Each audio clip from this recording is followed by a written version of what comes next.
a lot like you've left the religion of anxiety. Yeah. The ways in which both of you and seeing you and realizing I actually had a model of, like, a healthy, loving relationship where, like, you get to just fully be with each other, and, like, lots of things that, again, I couldn't understand until I was ready to understand. I'm Dr. Reed, and this is my sister, Marguerite, Marguerite. I've never done this before, so this is new. I'm outside by Lake Michigan, so if you're picking up any background noise, that's the wind. It's beautiful. So we'll switch back tone to talking like ourselves in a moment. But Marguerite just called because she's having a paradigm shift of getting what it means to actually feel peaceful in your own body. And I think it's a core sense of trust in yourself that you can get back Yes. there, And that you that's can part get of like back there. the GAD stuff, where I'm like, no, what you're scared of is uncertainty. And what you're scared of is I'll hit a moment and I won't be able to trust myself. And I won't know what to do and I'll freeze. And that's why the trust in yourself is so important. And too, like I think yeah, like I think that there's a whole like shift of like resisting. And I feel like I'm talking to my therapist about like feeling like I was supposed to get rid of my anxiety. But like that's not actually like trying to like force it away wasn't what's gonna help is kind of like accepting my thoughts and then just like not feeding into them, not like Did we talk grasping about them. that? Or was I talking to somebody else about trying to get rid of a feeling thing? I mean, you did talk about trying to get rid of a feeling when I was mentioning a touch sleep thing, how you've never tried to get rid of a feeling. Yeah, because the feeling is a part of me and it's information. And I really think about feelings as messengers. Yeah, that's a real, I like that metaphor. And I don't know if it's a metaphor or not, like that imagery, because yes, whereas I think most of us relate to feelings as something, if it's a bad feeling, it's something we want to get rid of, we want to cut it away. Yeah. And we think we Yeah. And then can. what you're basically doing, years ago, like 22 something years ago, when I sprained my ankle. And I remember, so this is before the daily crying to like get to that sense of, confidence and stuff. But I remember thinking, I wish I could just cut the sprain out. And I remember he will not be named, but the guy I was living with at the time was like, but that's actually your own foot. And it had not occurred to me that the sprain was me and it had just like been like pulled and hurt and needed to heal. I saw it like it was an invader and I was Yes, like, and there's no way yes, to heal if I'm treating my own body as an yes. invader. And if you're doing that with feelings, oh, Not just feelings, like and body part. Like that's why it's just thinking in. I didn't realize how much I was resisting myself. Like I was like either my feelings, my experiences, whether it was because maybe they were painful and I didn't want to experience pain, whether I felt like I needed to be smaller, and so like I had to push away parts of myself so that like I wouldn't, get that attention from the adults around me, and I could just shrink away. I was thinking about this earlier too, like postpartum body and like my stomach, and it feeling like it wasn't a part of me. It was like this other alien object. And then I'm thinking, well, of course I'm never gonna be comfortable with it. And like I just had to start saying thank you and thinking of it as a part of myself. And so I my think that's just favorite what, IFS, the internal family systems yeah, intervention, is the saying thank you. Because I had done a lot of that kind of stuff, I don't know, starting in college, and I did it with Jonathan also at home. But the thank you part is like acknowledging the messenger and the purpose. Because the anxiety is there, like all of the pieces have like, they're trying to protect us. yeah. And I think that that's something my therapist helps me. Like again, like I think that you have helped me lay a lot of the pieces. I think that life had to kind of happen in a certain way, and that I had to do some of my own kind of work on it. But it Mhm, feels like mhm. I've had a lot of groundwork that like it makes sense in a new way, and it's like, and I'm also experiencing madness of of like learning, like just like the time that I realizing how much I did fight myself. Wait, say realizing that again. like, It's cutting. oh, it's more windy. Maybe if I turn a bit. Also, just because it's getting dark, I might wanna. Now that you're recording, I feel like I need to stay and talk though. But you can talk and walk too. okay, well, if it's okay if I turn off the video for that. Oh, Well, do you want me to be talking while I yeah, why walk? not? Let's see. Okay. Oh, Okay. Marguerite, I can hear it in your Yeah. voice. I can hear Yeah, and the tone. I get like because like, I'm like noticing. Where did you go? Let me go back. Um. I'm gonna have to buy you a better microphone, aren't I? Well, I'm outside at the beach. Actually, that would be really good because I think I would really love that because it feels like I feel like I've learned so much from you, but because I've experienced, I think more of the like resisting and fighting than you have. That like I think I have more perspective on like or like being able to share stories about that aspect. Um, And Paul really wants me to get an interlocutor. He's like, you need someone else to talk to because that really is where my I brain would works really because best. So I this is think, and great. I'm like, I am yes. feeling more of that too. Of like, I want to talk about it. I'm like trying to share, and it feels like there are some people kind of interested, but it's hard to actually find people who get it. And can kind of have a conversation about it versus maybe just like asking questions, I guess. And I tell But people, I kind of stopped telling people, but I used to tell every patient, like, when you grow, your relationships change. And it's really hard to explain to people why and how. And there's pain in that, but there's also if yeah, the people around you are growing, it's like the place, like we live in our own self, it might as well be the nicest. yeah, yeah, yeah. It's just like, and again, like it feels like some of it is like stuff that like we people often say like, oh, like treat yourself like you would a friend or your kid to be nicer to yourself.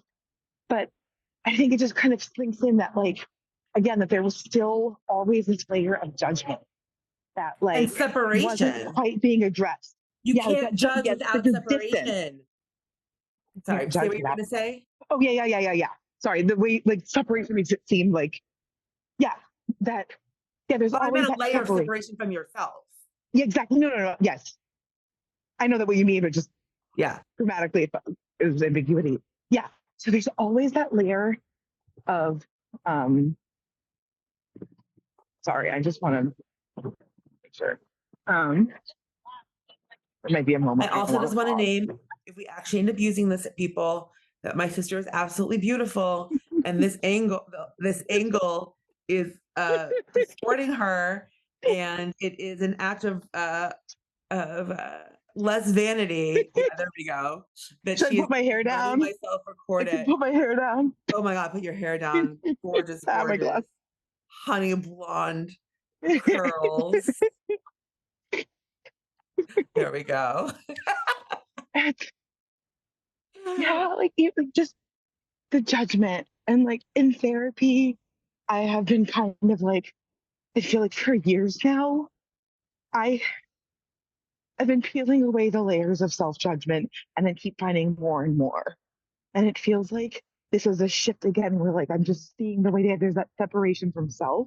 And I think that that is the big shift of going through is being able to recognize that separation. And that's why I think of it as like a sinking into my body, into myself, and not holding myself at a distance because I'm afraid. I'm like afraid of the pain. I'm afraid of like the bad things that I think I'm gonna find are true. I'm But like afraid but it's gonna be overwhelming. no, no, no. How Paul, was thinking that your rumination is like a form of emotional, like hurting yourself. Like it's like almost emotional self-harm Yeah. that's like reflexive. I think part of what you're doing is you're letting go of that as a way to cope. Yes. Oh, totally. I agree. Right? Yeah. Like, oh, I don't have to reflexively judge and shame Yes. myself as a Yeah. way to just deal with Yes. intense emotions. Because if I that's mean, how you deal with intense, like I'm saying intense emotions for shorthand, it might actually be something else. But like if you're holding that reflexively, then it's not the layers can be infinite. You'll just generate more. You oh, see what I mean? Because it's yeah. not So that the judgment is it's not that there. I'm, and yeah, You it's need the building upon it. judgment, I'm right? kind of creating it as I go Because the judge, because I remember, kind of need it because for the separation. you needed the judgment to hold back your desires, because So yeah, I'm otherwise holding your on to the desires fear. didn't fit in the system. And Yeah. so the judgment was a tool you used to make yourself smaller to fit in the right Yes. shape. Yes. Which is something I think I've been touching on talking to Paul recently about how the judgment can help minimize us. And like, yeah, and like, yeah, again, like it just, I think of everything kind of in stages. Like I think back to like my biggest shift was five and a half years ago now, when I started kind of realizing I needed to kind of like separate emotionally from our father. And Mm-hmm. like, so that was, and I think I started doing therapy again around that time. And I was doing the psychoanalysis. If I walk backwards, the next few blocks might be a wind tunnel, just FYI. I was reading an article that was summing up research about how walking really does help with thinking quality. And like as an undergrad, almost all of my stories of insights were I was walking down Locust Walk and this. I was, and so because I can't walk the same way now, I drive for that.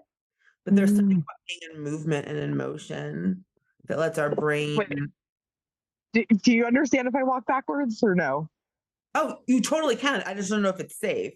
No, no. Well, maybe I don't. Yeah, I'm just having too many thoughts because Okay, I go don't think go. I was. I'm taking notes. Keep going with your thoughts Okay. because I'm Well, just so excited that you I get don't it. think I was walking as much. Like I've started walking more again because of the kids being in school and especially the last few weeks.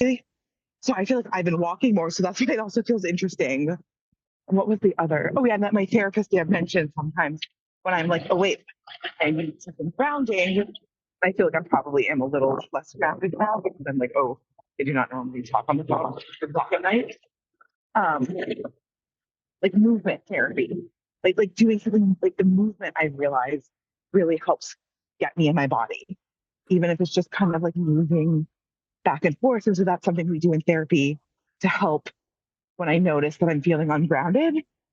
And it's really I'm finding it powerful. I Yeah, also I think like, I'm gonna cut you off for a second. Like with sure. patients, when people's feet start to move or hands move, I like, okay, let's pause. What does this body part want to do right now? Where does it want to Yeah, go? And it's just like so powerful because like the unconscious is processing so much information. yeah. And it's a way of being like giving us information. And I think we get scared of that because, like, I know, people talk about like the body keeps score and like we hold on to Mm-hmm. trauma. And usually my first thought, I don't want to know that. It's scary.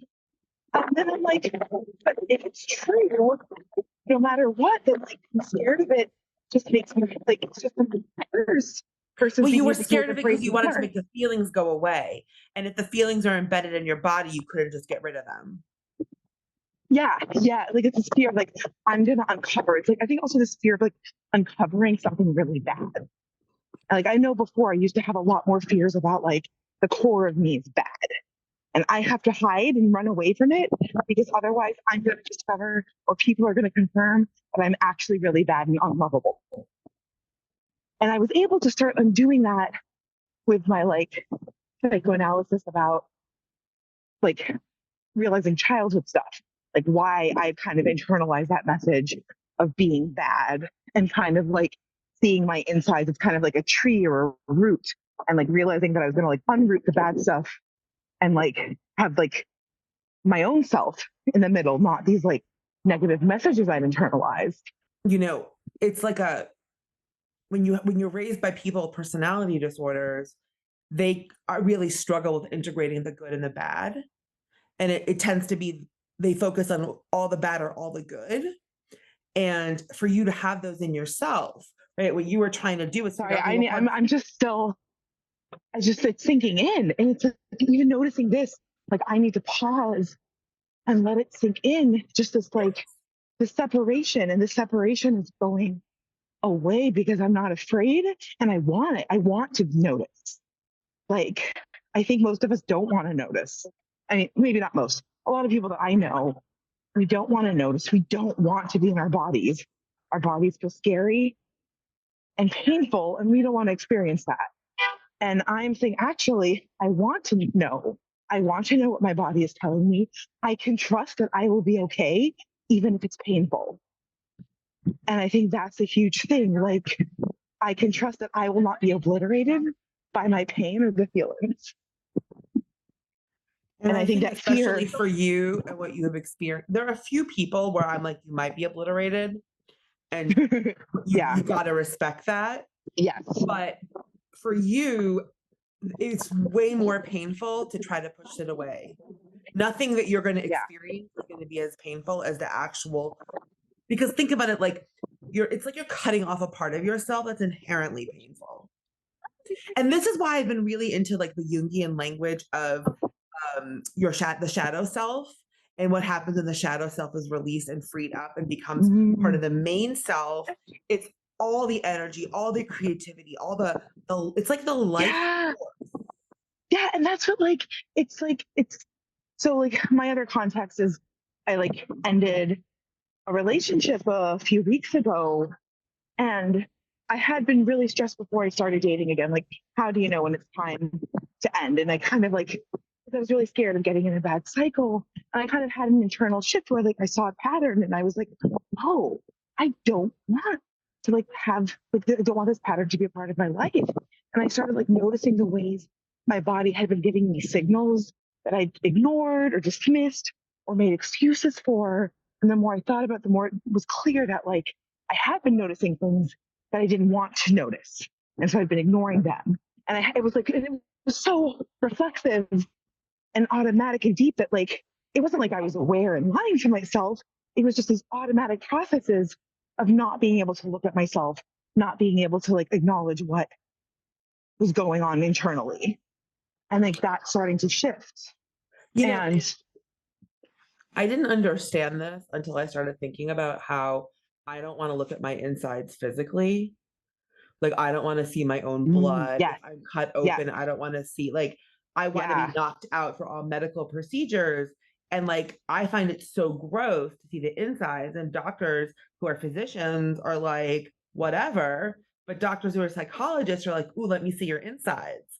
Right. Like, it's hard for me to really get that the knowing of the self is the scary part, because I think of it as the Yeah. exciting part, but it's terrifying if what you're going to find is badness. And I think that there's a lot of people like me who want to know the self.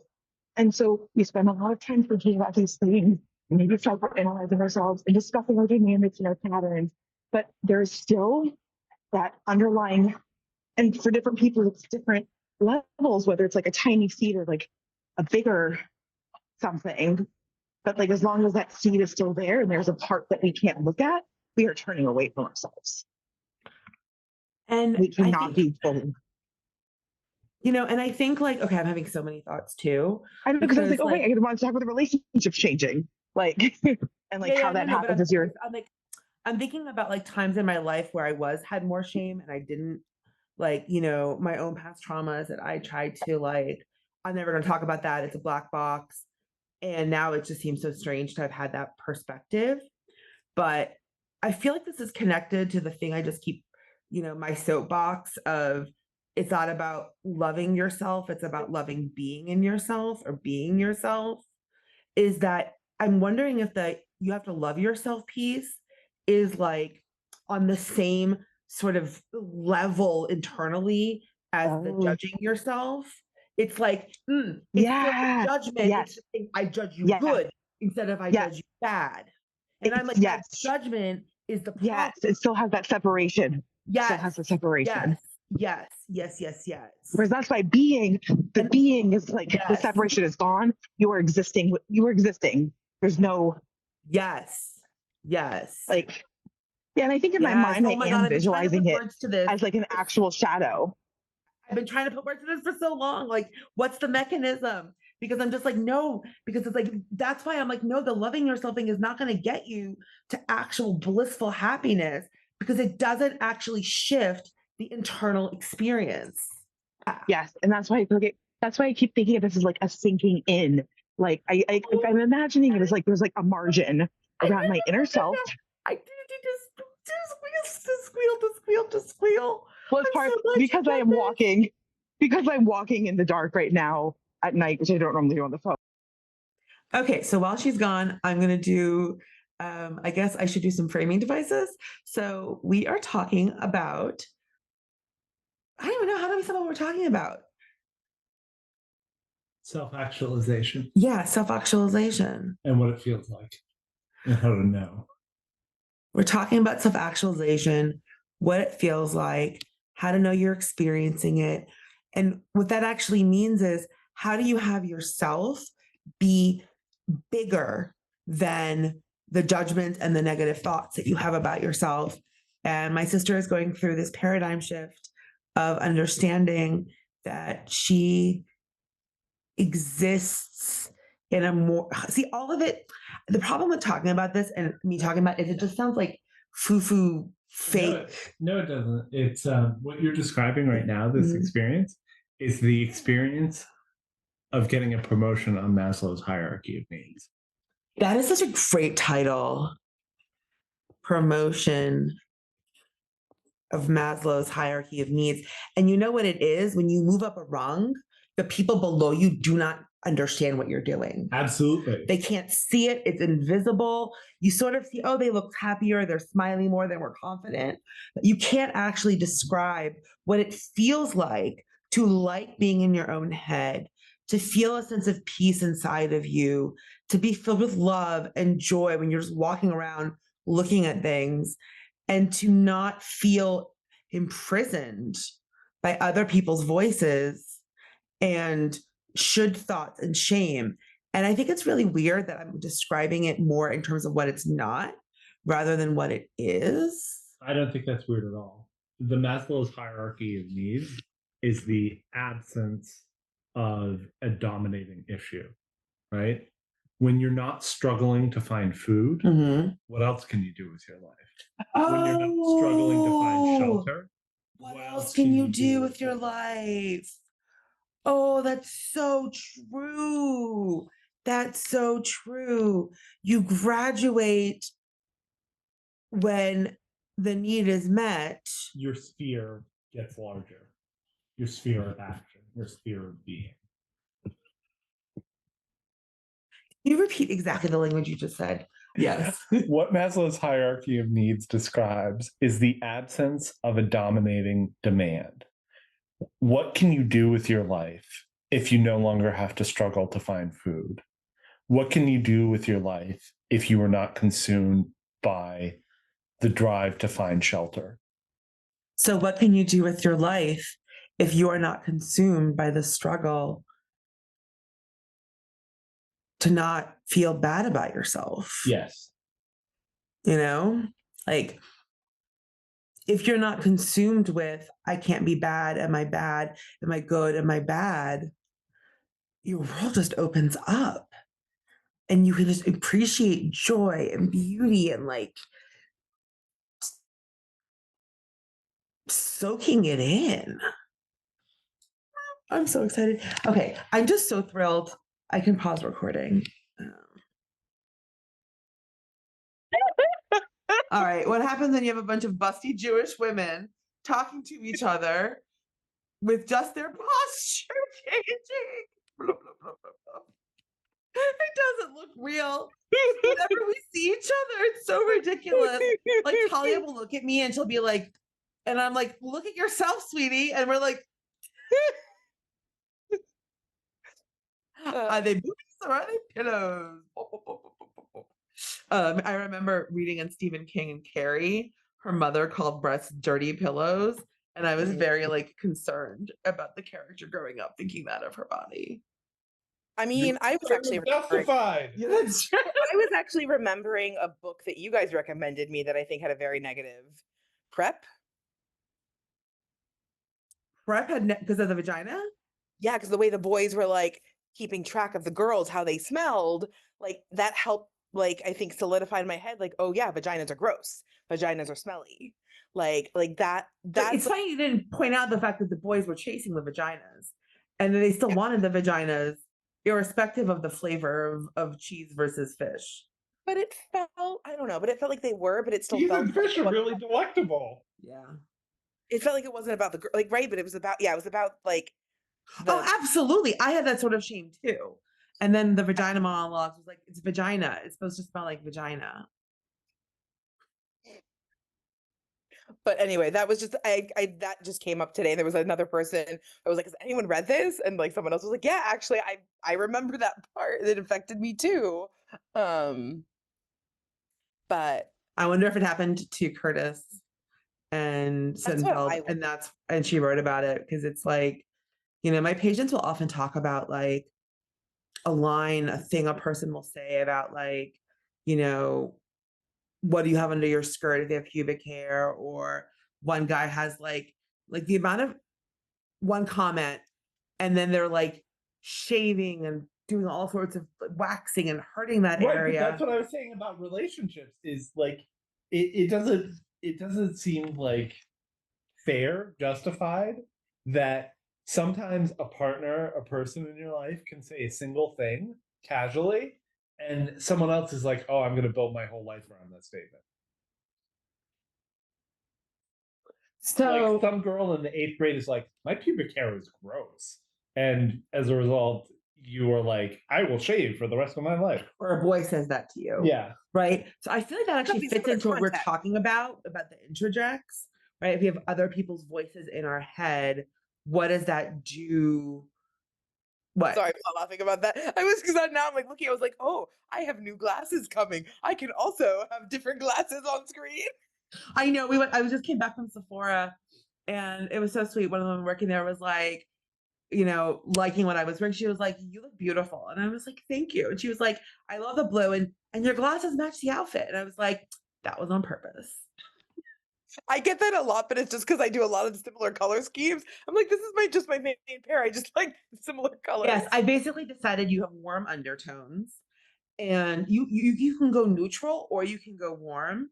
But when I'm looking at makeup and clothes, I just imagine if it looks good on Talia or looks good on you, it's not my perfect color. Like I was looking at these gorgeous makeup palettes. Oh my God, I wanted to remember the name for you. Laguna. Okay. And I was like, these are Marguerite's colors. It was just like golden fall, greenish. And I was like, okay, yeah, I noticed your nails look Marguerite's great. got those autumnal feelings. She needs autumnal makeup. Autumnal. Got a lot of compliments on the Shakti dress Thank you. that they wore yesterday, the one that you also have. That's like the and so many people got like, we're like, where did you get this? I was like, ha ha, sorry. It's gone. Yeah. The CEO has fled Yeah. and no one knows where he is. But How another company does with like they have this whole army of like seamstresses and a system and like There was no shortage of employment for seamstresses in India. Like they found new jobs. I hope but so. they But I could just Not feel like maybe not take over that business yeah, model. because people said that it was a good, well paid, they were treated well kind of job, but it was just such a brilliant system. But the introject, the voice of like, so the introject for people listening is when you have someone else's voice that lives inside your head. And I like to think about it as those GI Joe plastic, like those little army men that I don't know, our parents used to play with. And okay, the people our age used to play with. And it's like, it lives in your head and it's not part of you, but it feels like it's coming from you because it's like a voice in your head. And it's like a mean cheerleader or a mean coach and just yelling things at you. And a lot of times, what it's yelling at you is what you needed to do to not get a parent upset. Right. So, like, the voice is a survival voice. Yes. And then you leave that in a situation and you're like, wait a minute, I'm allowed to have feelings now, or I can be inconvenient. And I'm just thinking, sorry, like because I feel like my therapist also, and again, I know you've done this too, of like bringing up like when I had one of those voices, and it's like, well, it was protective. Like, of course, you developed this because it was a way. Now it's maladaptive, but I think that there's something the way in which, like, I guess because my therapist is doing it with compassion and understanding and without the judgment, that I would be bringing it to myself. Yes. me start to like accept it and not be resisting it, not having those bad thoughts and wanting to push it away, and instead being like, oh, like I'm going to treat myself with like the kind of compassion that my therapist is giving me, or that other people have given me, that again I've always had that layer, pushing it away. And yeah, because But all you the won't even have to think about being compassionate to yourself because it's a form of loving yourself when you fully get into that space. and I feel the difference already. It's like Yeah. like I have these shifts because it's kind of crazy. You don't even realize how much time you spend into like self negative thought. Like even if you know you do it a lot, it's just like I had a patient count once and it got to be more than 24 hours a day because she was having several at the same time. oh, So we were starting to count it.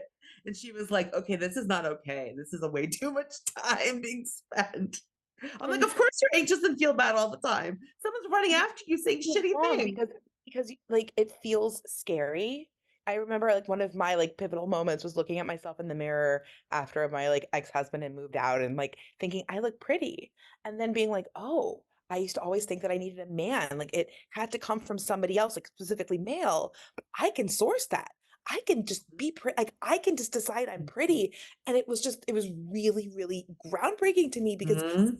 realize that I'd wanted it to be sourced from someone else. And there's just so much that we can't change. Like that's why it goes back to the awareness. Like unless we really know what we're doing, we can't change it.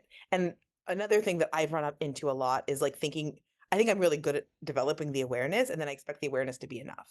And that is what I've really been working on. The awareness helps open the door. Necessary, but not sufficient. Yeah, like there's still, it's just like You the have to first, have it to be able to. It's why sometimes I'll teach people something intellectually and they're like, I know. And I'm like, no, I know you don't get it emotionally yet, but first you have to be focused. But hold on a second. So one of my patients, um, the one who I think you should go to graduate school with. So for anyone listening, are you allowed to in say my, that on air or on? I'm gonna say that on air because I got her permission to talk about this. Okay. And Well, that way that patient will know that they're being referenced too. yeah. And she knows her code name. Like I've told her that, like, so for people who don't know, my patients are wonderful. And I have a little imaginary society that we all live in together. Because if we all were in one society, the percentage of my patients who are conscientious and so giving and lovely, we would make a little utopia pretty quickly. I mean, very few people would want to do the boring jobs, but we might be able to round it out. I just want Go to do ahead. a side note of finding one of my kids' papers, and the assignment was like how to create a dystopia, like come up with rules that seem good but actually have bad consequences. And the first one was like no fake happiness. Um, and there was also like no harming animals, and so like my kid didn't get a good grade because like two of them the teacher was like, but how is this a consequence? It was like fun was a good thing, and then I realized that my kid had typed like crossed out the dis, and I think was just trying to write instructions for how to create a utopia, but it wasn't clear. That's hilarious. And really, really cute. I love it. Animals and no fake happiness. So anyway, we were talking about how part of the power of, and for me being over 40, part of the power that we are getting is that we get to have opinions and say, this is good. Yeah, That in being able to have that, before it was like the men have to say that this is good or popular people have to say, really but scary. but What you're if the one I'm that wrong? gets to have the opinions 'Cause I can't on say what if I'm wrong. What if right, I'm taking up space that I'm not supposed to take up? I can't. I right. have to think. Right. You have to, someone else has to give you permission to say I'm pretty first. And then at some point you're like, well, wait a minute, who gave the men permission? They took it, And so then in making those claims Yes. of this is what I look beautiful, or I like this, or this is aesthetically nice, or this activity is worthwhile, or whatever, being the ones who have the opinions and not apologizing for it is this profound power that the patriarchy has had that we are taking, and it is so liberating. I love you so much. I love you too. This is so great. This is so fun. Really, I think yeah. it's because so to interrupt myself again, we started watching Nobody Why Wants interrupt This. you? Yes. We started watching Nobody Wants This. And it's the Kristen Bell playing a non-Jewish podcaster and Adam Brody playing a super hot rabbi and their relationship. And Kristen Bell's character has a podcast with her sister. Oh. And they're Professional podcasters are complaining about how inaccurate it is. This is a depiction of podcast life. really, because Well, one, they don't know what they're doing technically, and telling you that I was like, how do you 2 microphones like that sitting where you are? Oh, well, that's good. well, in This is a particular, really ironic time for your microphone to be cutting out. in particular, they were complaining about how they're like, our listeners say we take too many pee breaks, and they're like, if they don't know how to edit out pee breaks, what are I they did that thought too. That thing, I was like, that seems ridiculous. Even I know how to do that. But what I liked about it is they have this dynamic where they can be bitchy and they can be fighting to each other, but then they're also like really like, yeah, you're right. And Okay. and there's like this chemistry that they have. And I was like, okay, there's something really nice about having a person you're so comfortable with. And I have it with Paul, but it's a little bit different. And maybe it's male-female communication, or maybe because I'm making him do this and you're volunteering to do this. That there's a difference. But anyways, that like What was the so okay? Then I have something else on this topic whenever you're done. That Yeah. I want to So basically the idea being like, what does it mean for us to just have these opinions? And part of what I've been enjoying being over 40 is I can just like have opinions and I can tell them to young people and they can like disagree or agree, but they're not like, why do you get to have an opinion? And I want to empower and encourage other people to like, we get to have the opinions. We get to say, this is good, this is bad, this is sexy, this is appealing, this is not appealing, this is beautiful. We get to feel pretty. Because like, I think back to like times in my life where I felt so beautiful and I would just stare at myself in the mirror or stare at myself in reflections on trains. I always felt pretty looking at myself on trains. And this is before cancer. And, I miss my hair so, so much. What I used to like so much. But when I think about like all the compliments I got from people, the ones, that made me feel uncomfortable, all of that, in many ways, the moments of beauty of myself I really connect to, or the times I was staring at myself in the mirror. And so now I'm preparing for like when I'm 80, I'm staring at myself in the mirror now to enjoy my own beauty because ultimately it doesn't matter how other people perceive me. I'm not going to remember their perceptions. I'm going to remember my own perception. Well, except some people, that's you. Some people are going to remember the other people's perceptions, right? If they're really good at interjects and they don't have their own voice. That's true, but they're going to remember. What they're going to remember is shame and criticism. Yeah, well, But isn't that separate? You can never have anyone else's perception. So I get what you're saying, Margalit, but like that's an illusion, right? Like you will never see yourself as other people perceive you ever. Oh, true. I think I'm just wanting to bring up the perspective of like some people that are not going to be able to relate to that because I think I'm speaking up for the voice of the people who which is maybe which is great what we need. But like the introjects are not an accurate perception. What you're saying is an introject so what helps can't be a memory perception, but you know what it is? It's because they're not actually experiencing their own body. What they're doing is they're remembering a judgment. Yeah, and that I think is what has helped me is when I also think about like what is driving the negative voices. It's usually something bad, like I have bad feelings about myself that I'm pushing onto you, or like maybe you want to bring in like societal structures that like we want to sell these products, and so we're going to make you feel like there's something wrong with you, and that when you think about the people or messages that are like pushing these self-negative thoughts. They're coming from people who are unhappy. They're coming from things that want to manipulate you. Like, and so I think for me, recognizing, and then it feels like more power of like, I don't want to have that someone controlling me like that. It makes it easier to notice the interject and that I don't want it in me and to kind of like say goodbye to it and to not be listening to it. And that like, so that for me was just really. That's what I've been saying since I was 22 years old. I've been going around telling people, stop taking happiness advice from people who are not happy. If someone's not tell, that's the thing is most people can't tell who's happy and who's not happy.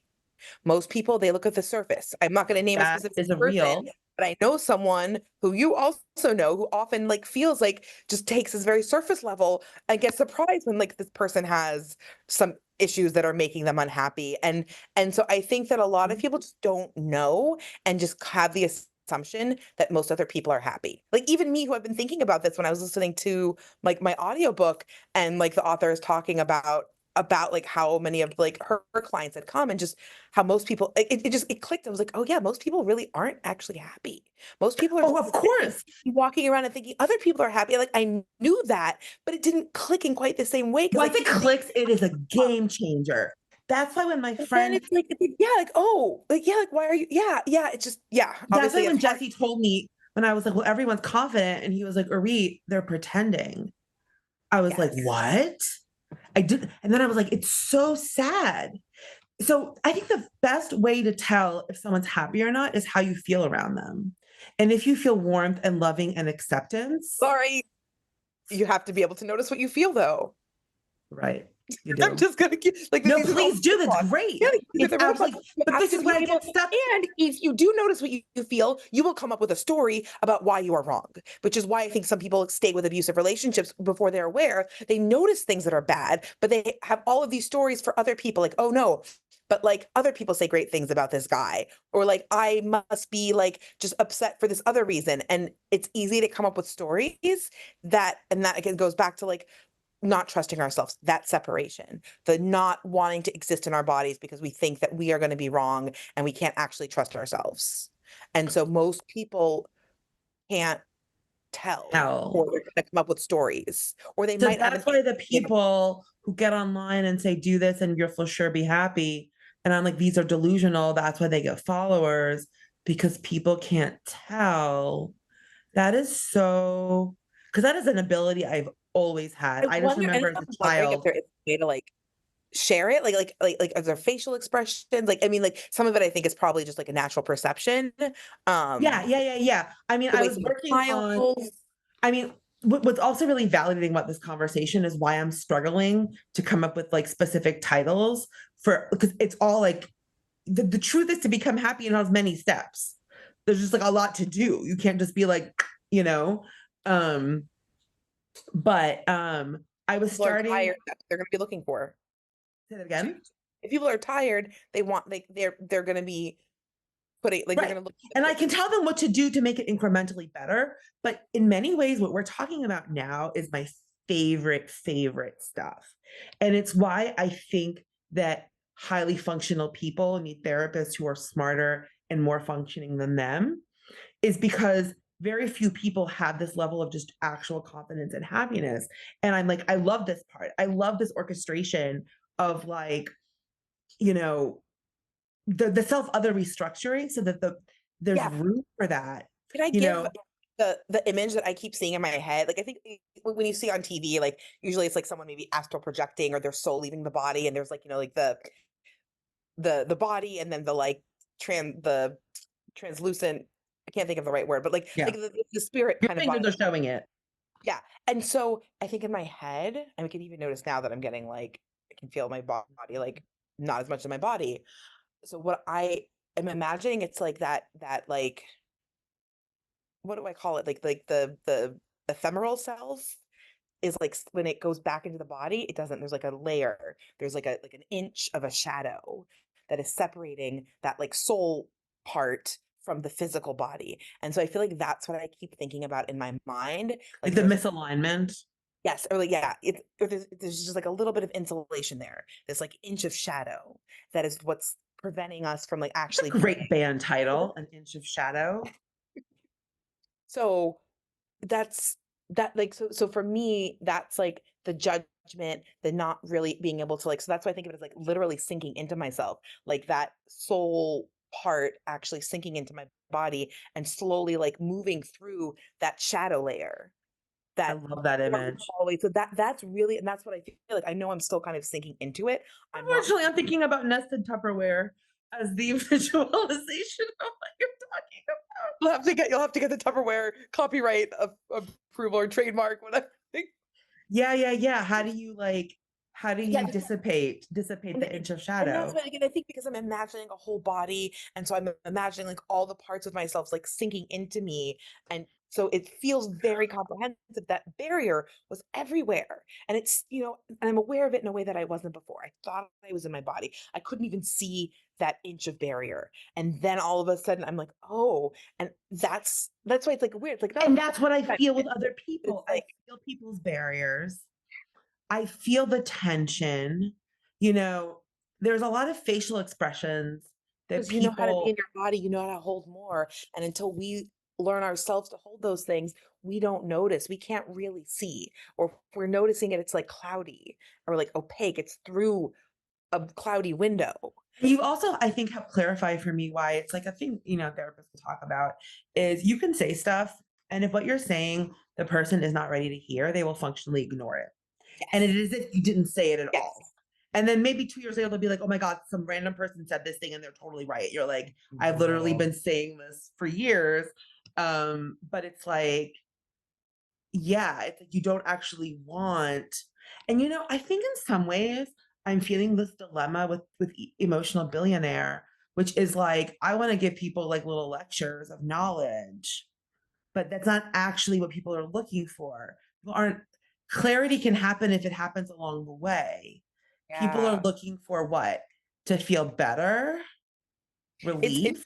yeah, this is making me think with like my bookshelf behind me that like because I've worked, can't tell now maybe, but like I've worked with a home organizer, and I think she had done like a Marie Kondo workshop, and she hadn't known how she felt about the Marie Kondo style. But one thing she said that like she thought was interesting was thinking about books, how like the books that we hold on to, and that for a lot of people, like if we don't read them when we get them, we're like never actually going to read them. It's just like this idea that the books need to come into our lives like when it's the right moment for us to read. And those are the books that we actually kind of hold on to. And like obviously I like having a library, but that Yeah, it's not idea an of intellectual approach with books, which is like no, but I knowledge is think there, the that reference is would be there. Yeah. but of that like why I might buy some books but I only read one of them, or I choose to read this one from the library, and this sense of like I have to be ready to read or to learn this thing. But this fits along with everything else we're talking about. Of course, right? Because that's the thing. That's why it's like my brain is like feels like it's like expanding and Click, imploding click, at the click, click, same click, time, click, click. because it's like overlapping and layered and the sphere and the collapse. It's because it's all I can't put into And words it's why it's like we've just it's taken but it's caffeine. Yeah. So I'm still on less than 5 hours of sleep, so we'll see what happens to me. But Alexander Chi is a writer that I like. He is Korean American, queer, and grew up in Maine. So super white, I think rural. And I read most of How to Write an Autobiographical Novel. I think the truth is I'm still sitting with a lot of it, but we got to hear him speak. And one of, he said a few things about writing that I think applies to other creative projects and emotional pieces. And one of them is, he's like, I started writing this book in the 80s and I'm just picking it up now. I wasn't ready to write it before. I wasn't ready to do this story.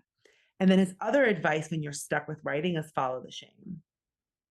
oh that's so yeah. And I tell my patients that we need to Yeah. follow the shame. Yeah, That's where because you know what? That's where the shadow self is being hidden and kept. That's who we're trying to release is follow the shame to find the shadow. I like that. Yeah, and I feel like I've seen other writers talk about that too. And I feel like there's maybe also something like kind of like comforting about that, because I think a lot of us have this feel like we have to do it now if it doesn't get done. And just so like having this piece that like some things are going to take time and we can't rush it. We just have to like wait and let other things flow and happen. And when the time is right, it will come together. And I think that's again part of the trusting yourself, trusting that like you'll know when the time is right and not forcing it and letting things just kind of flow along. And yeah, And wellness culture teaches you to ignore that inner voice that says maybe not yet. Right? Wellness culture is all about this urgent performance and you're being bad and you should feel yes, ashamed like or what guilty. you're just gonna wait until another time. Like, yeah, there's no Right. time but now. Like, Right. just gonna Exactly. And so that's another way in which wellness culture, I'm going to write that down too. Another way in which wellness culture like actually makes it harder for people to attune to themselves. because also a lot of it involves knowing how to be well by listening to the voice. Is there something you want to say, my love? I could tell you were worried about that. No, you're just not reading. Listen. You're listening. Okay, everyone has to look at the cutie pie. No one has to. He's getting over a migraine, my little cutie pie. Oh my god, he's so cute. I hope you feel better, Paul. Oh. No, he's too cute for anyone else to see. Marguerite could see him later. Wait, you have to keep him hidden, like the shame. No, No, it's a few. Sometimes we'll say we're too small for the world to see us, and it's like there's just too much tenderness. The world is not built for tenderness. because This is it's the actually opposite, really right? sad. Like Charles. Very sad. Charles? It actually is the opposite, right? Because it's like the shame. We're supposed to seek out the shame and not let it hide, because that's how we learn. So it's actually you're not hiding Paul out of shame. You're hiding him out of like the love and the tenderness. It doesn't feel like hiding. It No, it's feels not. like cocooning. Little Yeah. cocoon, little cocoon of my cute husband. So sweet. I'm very grateful. Lizzie, I throw this out. That like I just the ways in which both of you and seeing you and realizing I actually had a model of like a healthy, loving relationship where like you get to just fully be with each other and like lots of things that again I couldn't understand until I was ready to understand, but like I had glimpses of it. It's like, you know, or like the other metaphor. I feel like I've had this in therapy of like which I was always horrible with the real ones, like the seeing eye picture of like you kind of know an image is there, and then like all of a sudden though it like it's like, oh, I can see the image. Like I saw little pieces of it, I saw what it was like, but like it wasn't fully formed. Because in the even the right, yeah, I'm gonna take a moment because I'm feeling pulled in multiple directions. And I can enjoy your nails. Yeah, so I'm like, yeah, bracelets my kids made me that and I'm like, is it the fidgeting a sign or is that still like a natural like this? Stillness is our natural way of being. I think we only Well, value stillness because I think stillness is important, like in terms of being with yourself. But I think that there's a degree to which, like, why there's is also not fidgeting more natural than fidgeting? there's also the me that like, well, is my body the suspicious that's still my suspicious mind that wants to be Mhm. like, aha, you think you've made progress and you haven't. And I'm gonna be What like, voice oh, is that? That's such a mean voice. well, there's so much of like I've had so much of Is that that voice of, dad's like, voice? maybe I think that maybe even a little bit, I don't know, like I feel like the mom like the and I told you so kind of voice thing, like the Oh, gotcha, like oh, the I told you so means you don't know. You can't, you're not the knower. and you should have listened to me. See, you were bad for listening to yourself. So I think I internalized a lot of like Wow, that's other horrible. people. Yeah, yeah, it's No, fucking but I just That's like really. but just what a terrible message it is to get. You're bad for listening to yourself. Ugh. I mean, I feel like again, I think that there I are think some people feel this a lot. It's why what happens, I think part of what people experience is they lose confidence in their own judgment. So, like when people have a bad relationship and they date somebody new and they're like, well, I trust them, but I don't trust them. And I'm like, you don't trust yourself to know. I mean, like one thing I think of a lot is like we used to have like dance parties at home, and I remember feeling a lot of like shyness. Like I wanted to go dance in the other room, and I don't know if it was maybe like it clicked when I saw like mom with like the kids and giving them suggestions for how to dance. And I was like, oh, I think that because she always had these ideas she wanted to share, and she wanted to help us, but I felt like the message I was getting is that I couldn't figure it out on my own. Whatever I was doing wasn't enough. I had to listen to her, and it like kind of emphasized this like, well, my voice isn't good enough, so I have to listen to her because like she knows more and I didn't have the sense to know Are what she knows. INFPs just really sensitive to you're doing it wrong? Like a lot of times I'll tell Paul something that, and he's like, and his takeaway is that I've told him you're doing it wrong. And I'm like, I would never say it or think of it that way. I mean, I don't know if this is quite related. I saw something like popping up too about like, and this was maybe about like kids with ADHD or autism or just like some sort of neurodivergence, but just like that there is like this more self-critical voice that is like more like, and again, it's hard to kind of separate out like what is actually the like brain structure versus learned messages from parenting, but there being this like extra self-critical like streak.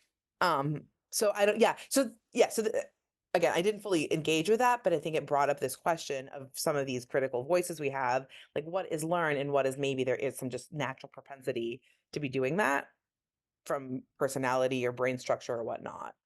Um, just yeah, something that occurred to Yeah. me. Yeah. Yeah.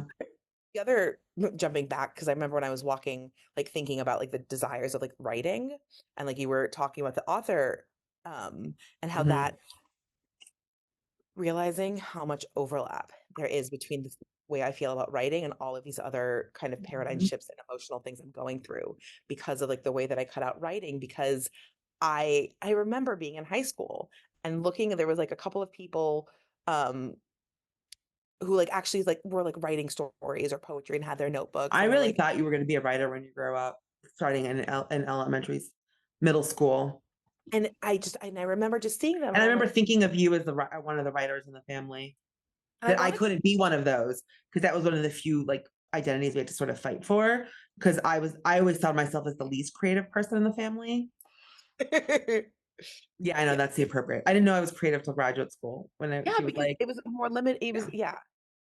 It's yeah. And so, but I just saw like, oh, here are people putting time into it. Like I'm really, really good at doing writing for work, school stuff, but I wasn't like doing my own creative writing. Or if I did, I was like, this is stupid. This is just angsty. And so I just remember, I feel like watching one of these girls or this pair of girls one day and just being like, oh, this is really stupid.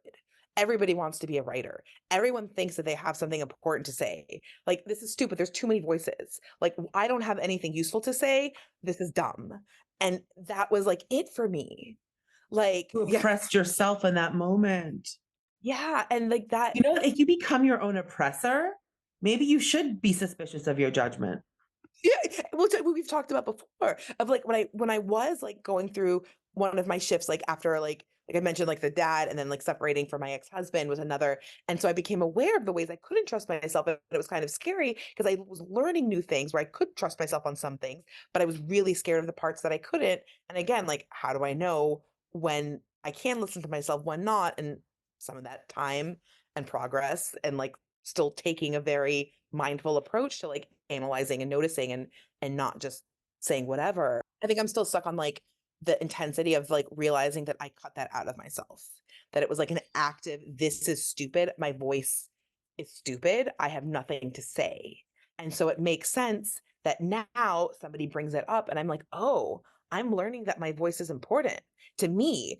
And that like one thing I also always experienced when I was writing before, and I still do to some extent, is like, well, what are other people going to say? Like I used to want to be a writer because I'm like, well, even after I'm gone, it's a way to kind of like be immortal, like, you know, and not think about it too hard that like most people don't last for generations and generations. But it was more about like, what are other people going to say? I would try to write in my diary and I would just try to capture every little thought. And I'd also be constantly thinking, what will someone think if they're reading my diary? And it was always stuck in the future, in the past, in somebody else's head, not in my own. And so of course it was going to be overwhelming. Of course it was hard to like actually figure out what I wanted. And so like all of this has just kind of been coming together of like the parallels with how I thought about writing and how I've just been thinking about my voice in general and finding and being like, oh, like I can write and it not be because I want to publish and become a famous author. That like I can enjoy writing and like I feel like I even have to say learn to do it because it feels so foreign just for myself. And that this can be valuable just for myself, that I get to give it value. I get to like, even if it's maybe I think that it's not really good, like that doesn't matter. Like what matters is that I enjoy the process and that it has meaning to me. And I can decide if I want to like share with other people or how formal to do it. But it all goes into my voice, into the desires, into the parts of myself that I've cut off that I want to like look at now. And so yeah, again, it was this other And like, well, because we were raised with the explicit propaganda. We were explicitly told that real writers only care about getting paid and getting, the reader giving you accolades. And if you're writing just for yourself, you're not writing for profit, you're not a real writer.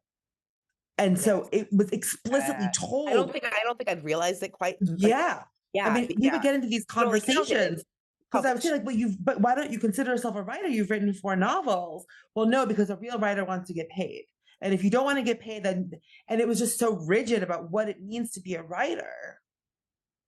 Yeah. And Yeah. when we would give him criticism of his book, he would say, well, I get lost in my own world. So in many ways, he was writing for himself.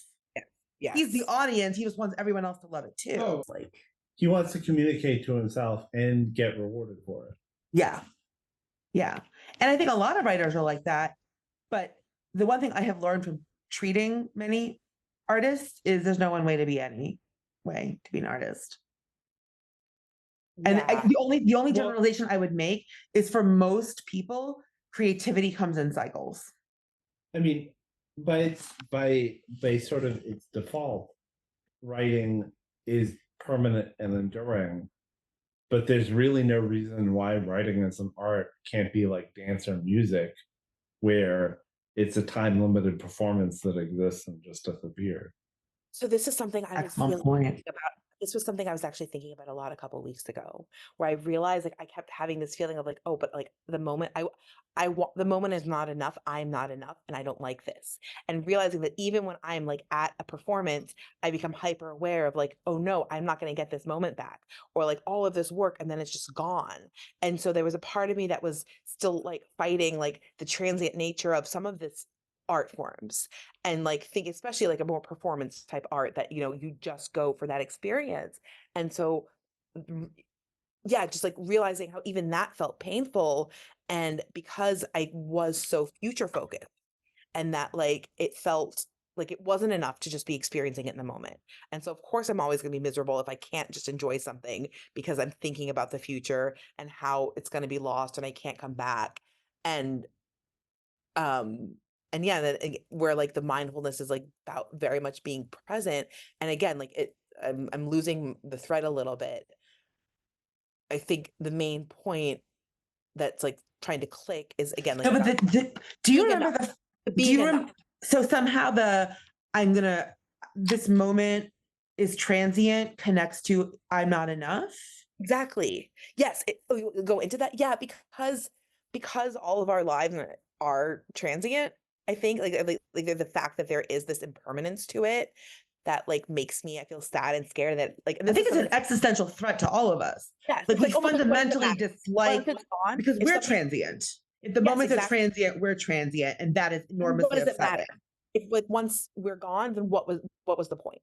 Is like something I've thought of, which again, like on the one hand, I know isn't, but there's Well, because clearly there's parts of it being on some level, what you're saying is only permanence has meaning, which I think is a religious statement.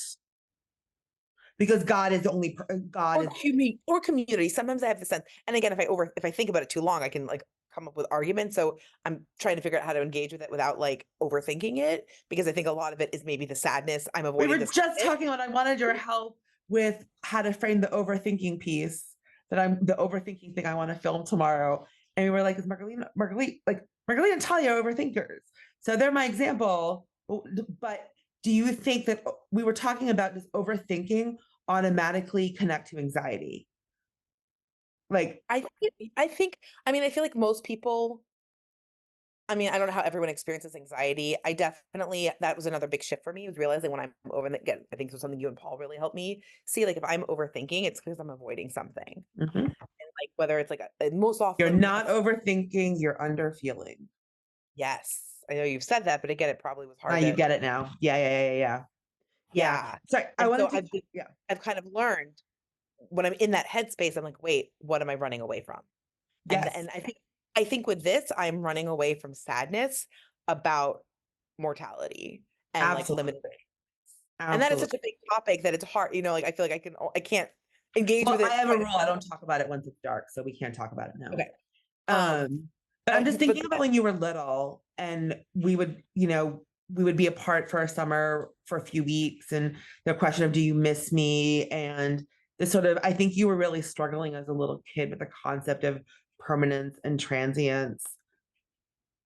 I have a really strong memory of being like in first grade, so I'm probably 6 years old, of just like thinking of like, I wish I had a video camera recording everything so that it would all get kind of captured.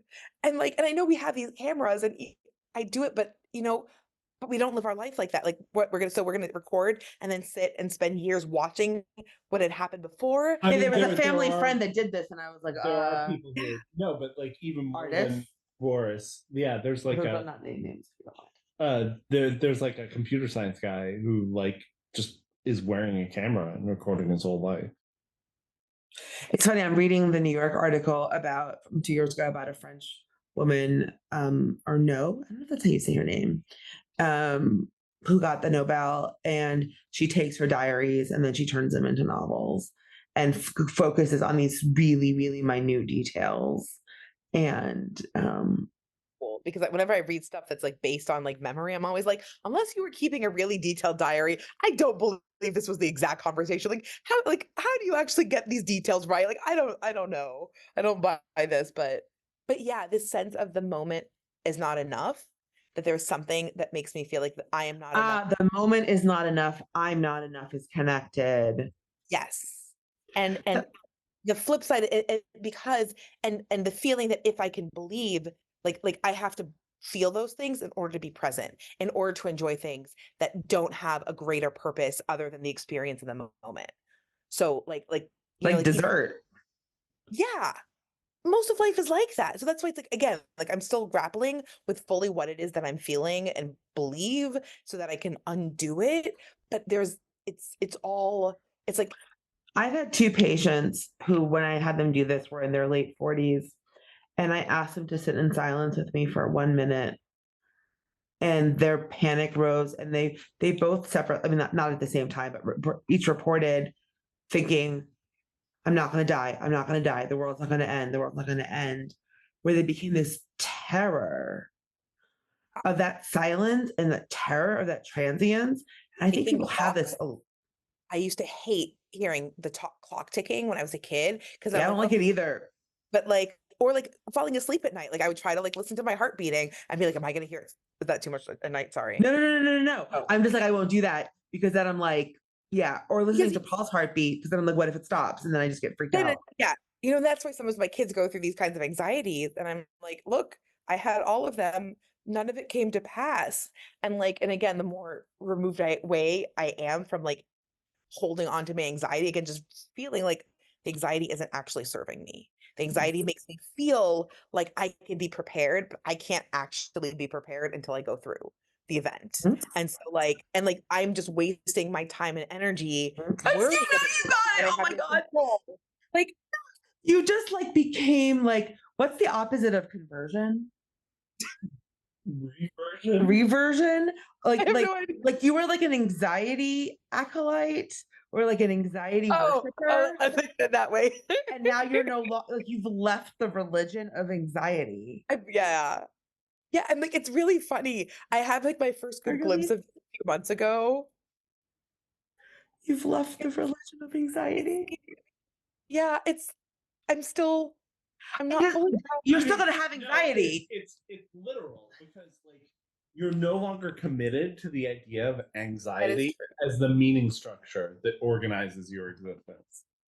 sorry, That's I got thinking like, oh, I feel like so many people really are in the religion of anxiety. And they like it that way. I mean, your Does it make father was sense? a rabbi. Yeah. he was the town crier. Hear ye. I mean, for context for people, if I wasn't anxious about something, I was told I had a cavalier attitude and I was being irresponsible. And we learned that being anxious was a way to be responsible.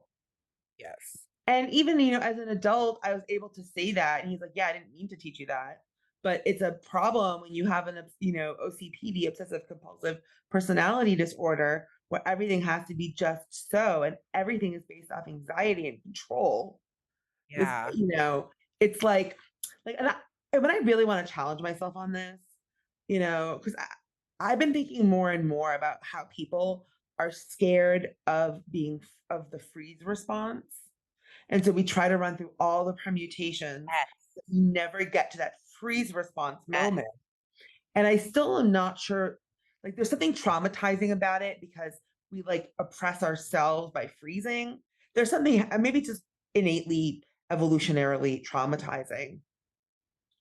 But I sometimes ask myself, would I have wanted to know what cancer was going to be like before I had it? No fucking way. Would I Yeah.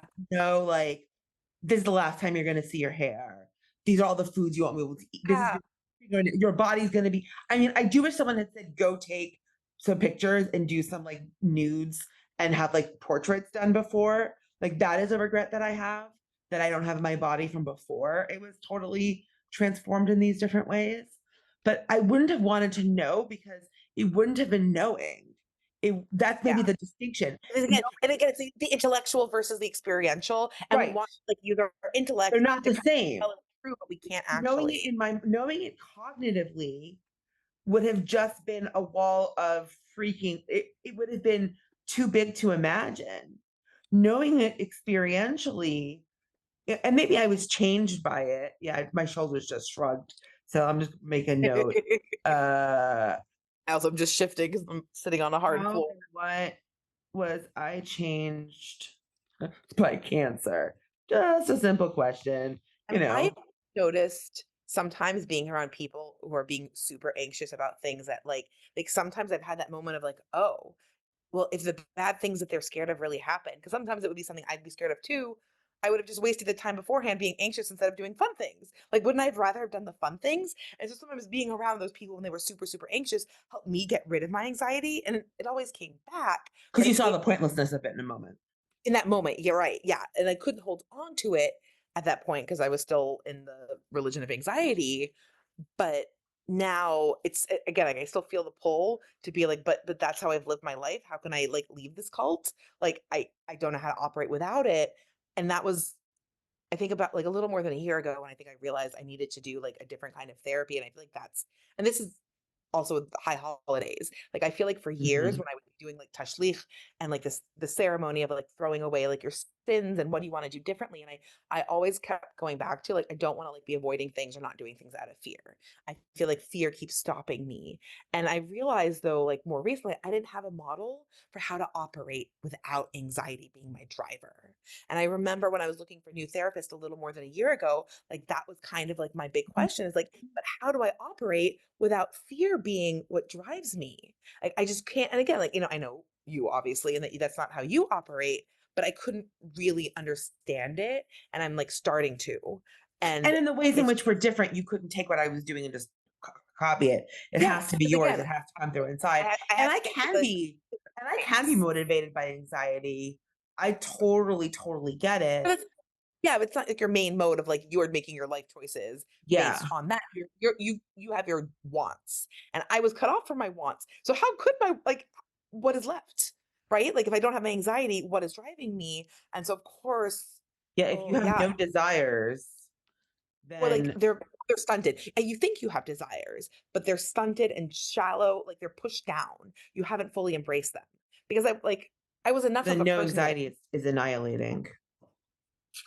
Oh my God. This is so Right, because relevant. no yes, one's driving the yes, car. knowing Yes. No one's driving the car. Yeah. Yeah. Yeah. If your desires are anxiety smushed, is part of your and sense of self. anxiety is the engine, and you turn off, you're like no anxiety, you're completely annihilated. And Yes. it's who are you? What are you? It's Yes. terrifying. Yeah. And you might know that you're unhappy, but you can't imagine existing any other way. And that goes back to like other things, like, you know, like staying in an abusive relationship. Like it's just the status Mhm. quo just feels safe because you can't know it doesn't make sense. How can you exist something in a different way? And you have to have the right pieces in place in order to be able to start seeing Because your something different imagination is shunted. that you can make. Yeah. And like, so you need something that gives you the spark to be able to see a different reality that can make Yeah. you make a because otherwise you just stay in like your little box because that's what you know and it feels safe. Yeah. Yeah. Yeah. And Yeah. you have to have the belief that you can like move into something different and still be able to keep going.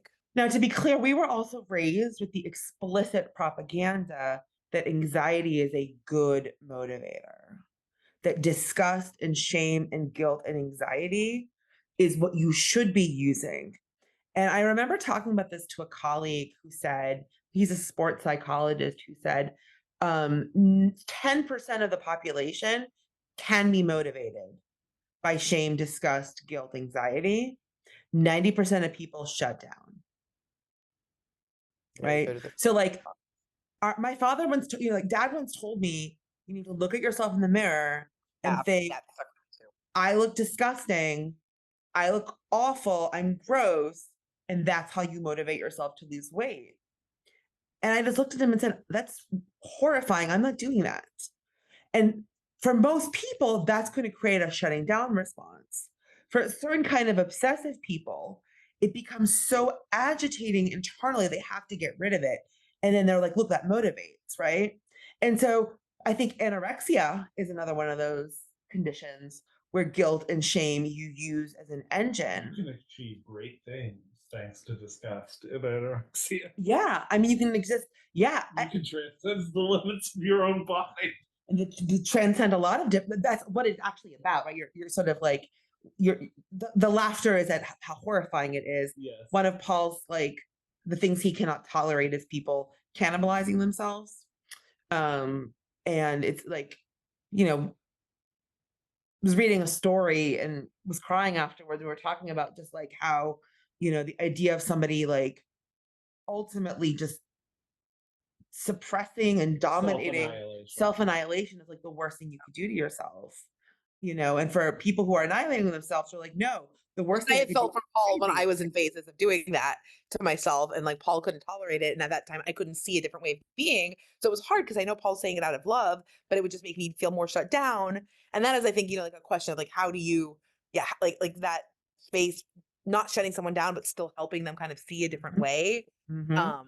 I think something to like kind of explore to be more effective. I don't know. Yeah, I think also basically, because there's felt two of that. us, Paul is sometimes the compass,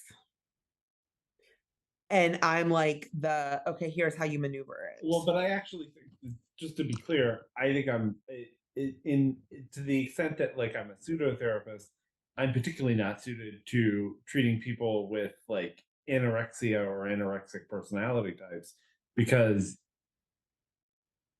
it's just like too upsetting to me. Like I'm not efficacious. Like I couldn't help it. Yeah.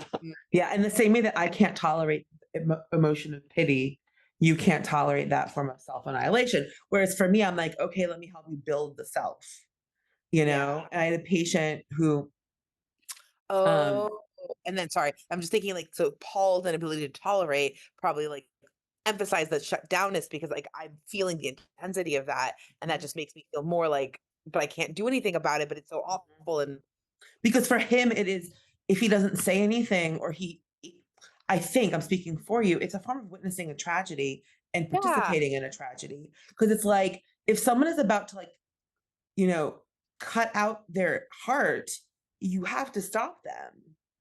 and it's hard because I do think there's a culture that supports that. Like, I mean, that's what being why strong I think is. your voice is so important, because I think that we like because I think there's just this question of, I remember even talking to someone and it was just like, but like about you, I was like, but how does she do that?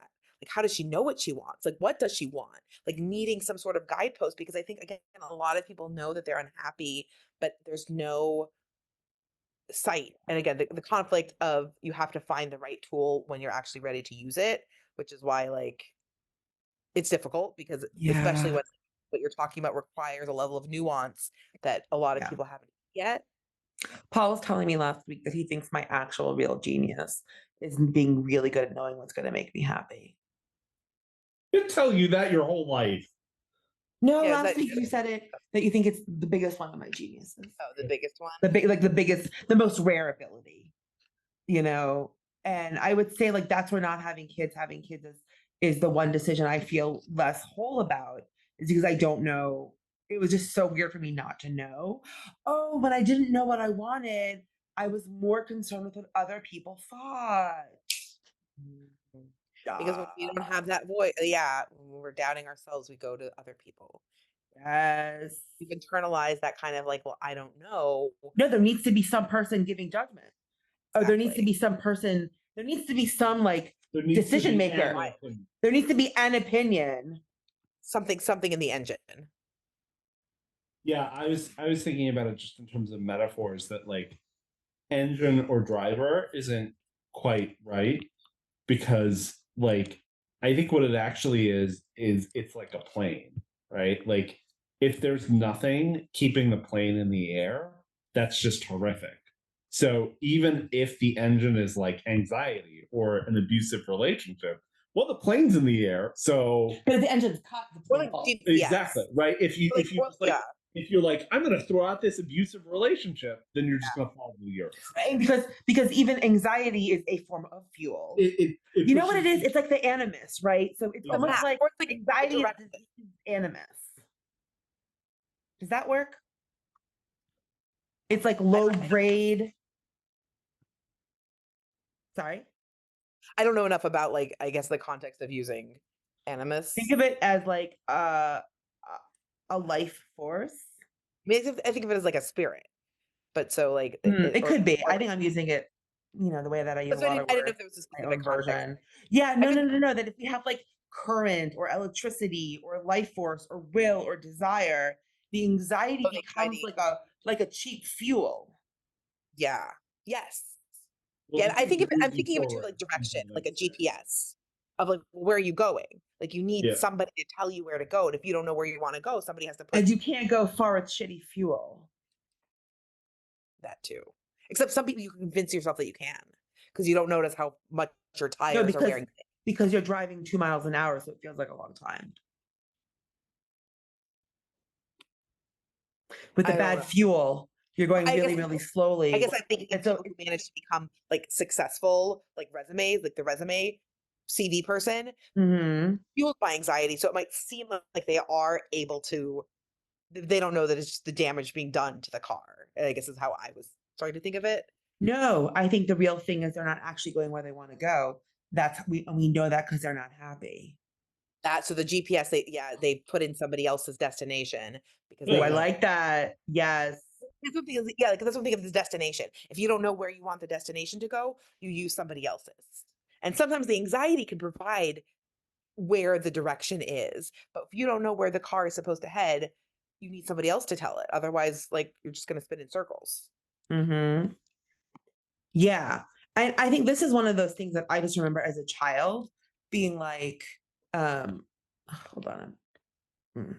I remember as a child just being like, why is that adult doing this? It's not going to make them happy. Why are they doing it this way? It's not going to make them happy. And it always just seems so clear cut. And I got a lot of pushback from the adults for constantly arguing. But what it actually did was I was constantly verbalizing why I thought this thing would make me happy. So in many ways, I was actually practicing this skill by Yeah. saying, I want this because of this. You should let me have it because of this. Feel a little bit better about your kids now?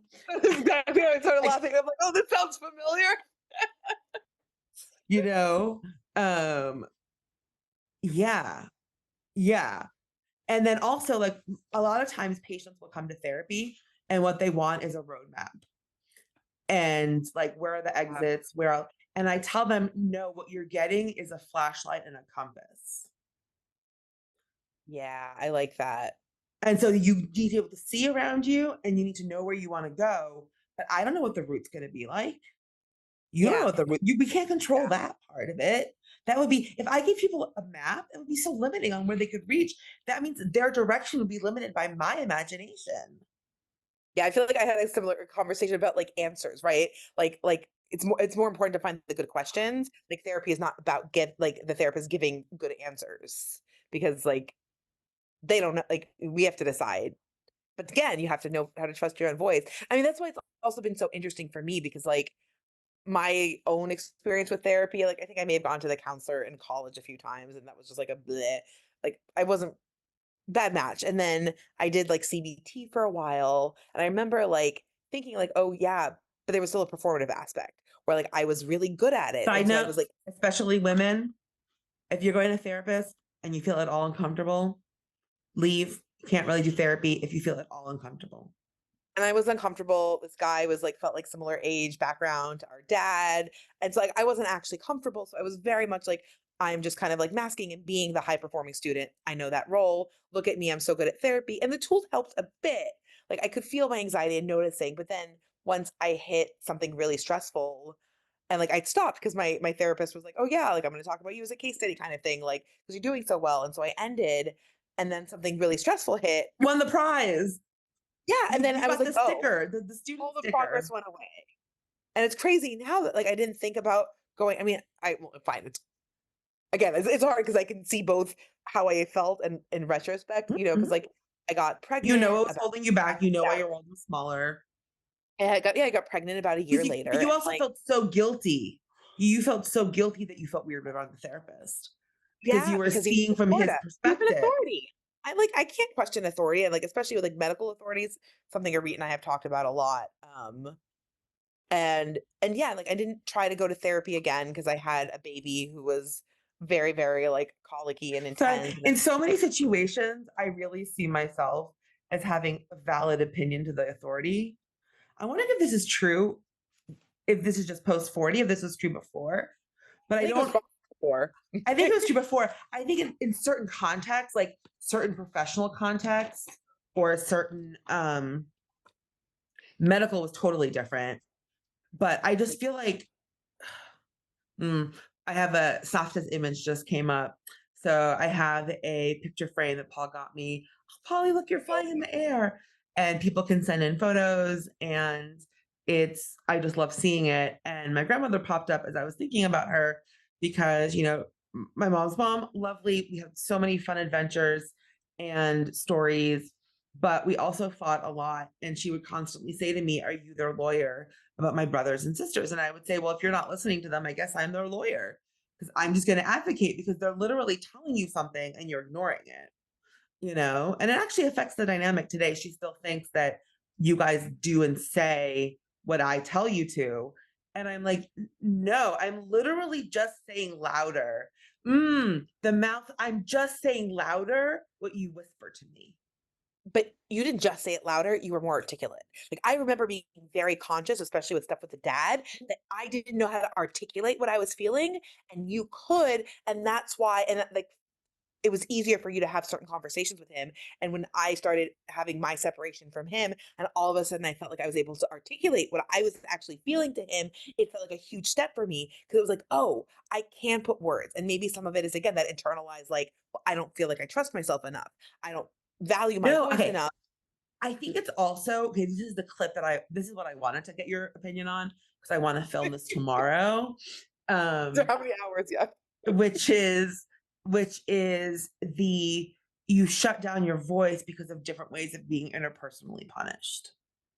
That Ah, within the relationship, right? So there was a lot of emphasis on you don't get to have an opinion until you've earned knowledge about a thing. you know? So you don't yeah. get to talk Yeah. until, and so there was once I went back in college and I was like, thank you for having that as a standard because it helped. But then I got to graduate school and I learned more things and I was like, actually, I take that back. And I literally told him I take it back because it harmed me in these ways because you silence yourself. And then when he tells the story, he forgets that when I took it back. And that's like not part of the story. But the like I just visualized my Waco apartment and aphasia myself. What was I just saying like a second ago? Um, The about he left out that part. the ways in which you can get punished Oh, interpersonally, right? yeah. So it would be a very clear dismissal of you don't know what you're talking about.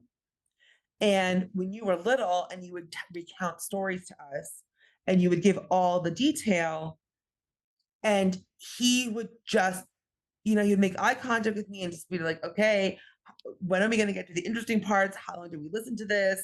You know, and there was no way you didn't feel that shame on some level of why can't you be more Even I would concise? see him doing it to other people, even if I didn't notice with myself as much. I knew it would, like I'd observe it. Yeah, it's where I'm actually having a really intense flashback to like feeling that kind of energy of his in a way that I don't normally. So I don't know if I want to get too much So into the the interject is topic. creeping up, and we don't want to.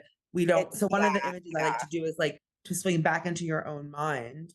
And as a child, what you wanted, what you were requesting is, please witness all the details of me so I can make sense of my day. Kind of maybe makes sense like why I was trying to write all the details. And I remember in middle school or high school, maybe it's when he was in like California working for a while. Yeah. Mhm. I remember coming home and like talking to mom, and I would just go through every detail. I think I knew that it was being kind of ridiculous, but I like just felt this compulsion. I have to tell her every little thing about my day. And I kind of knew it was a lot, but it felt like something I had to do. And I think there is so much about being witness and like what this conversation also makes Alison me think Bechdel in Are You My Mother? She writes about this.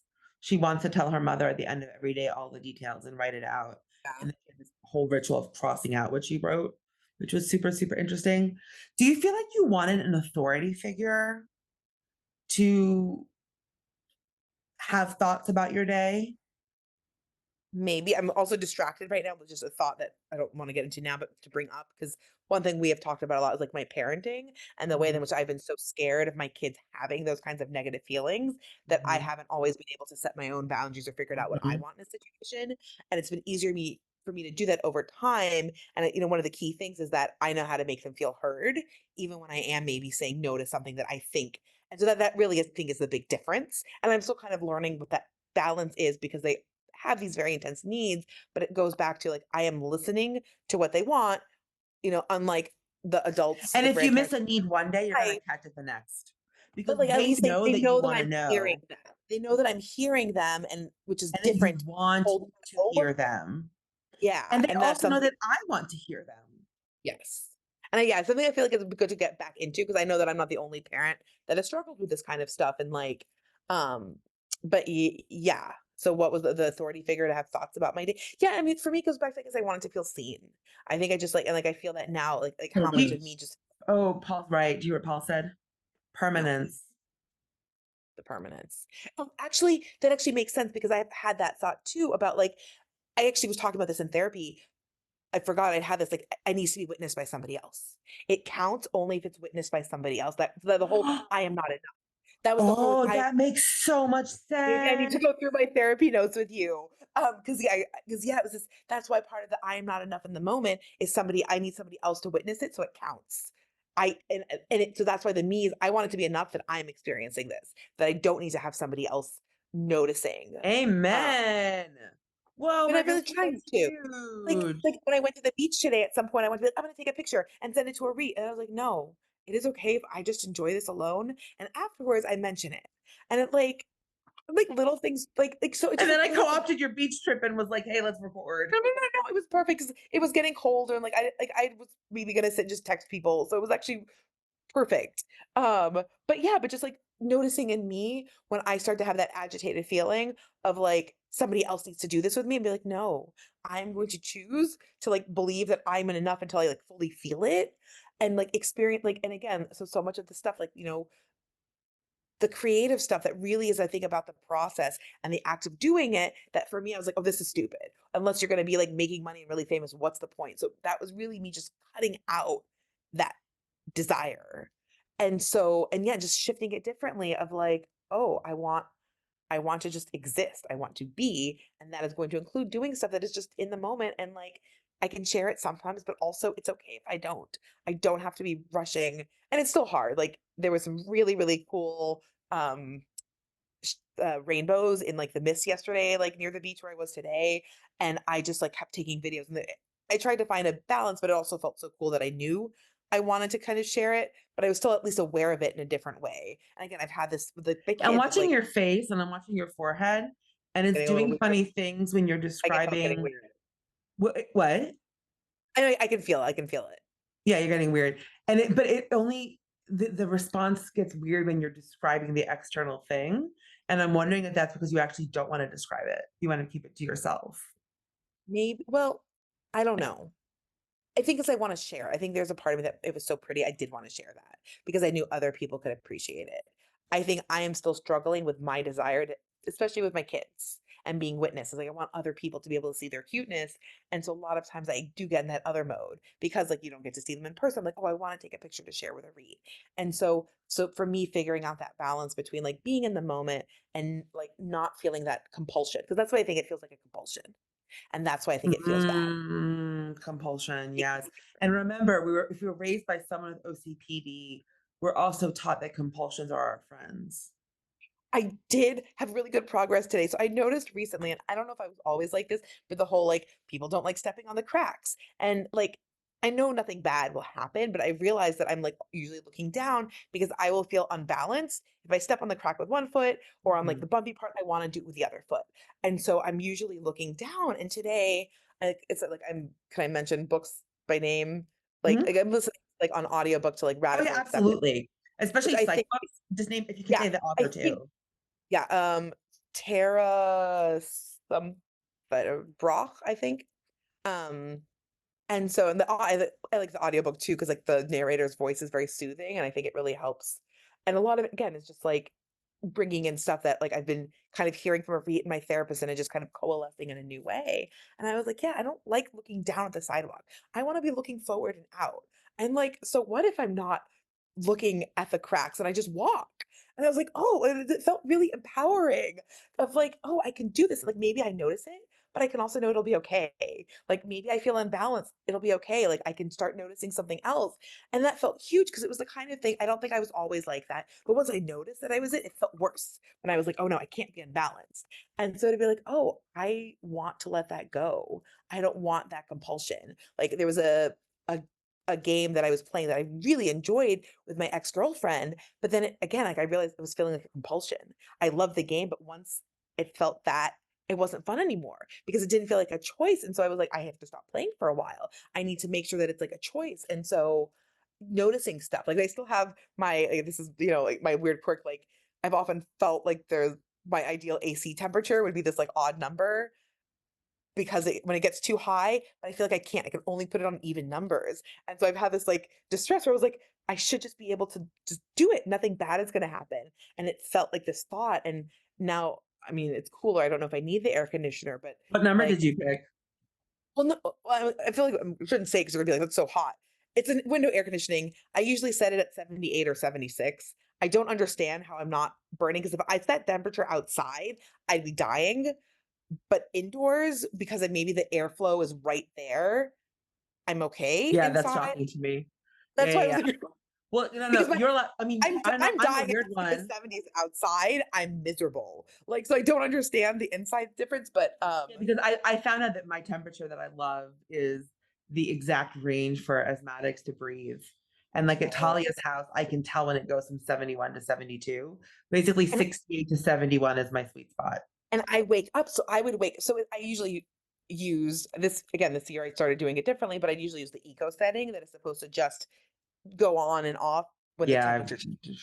And so what I'd often find out, I'd set it to 78, but I would fall asleep and I would wake up and I would look and when I would turn it back on, it was actually at 79. So for me, that 78, 79 was like pretty Mhm. consistent of when I wake up.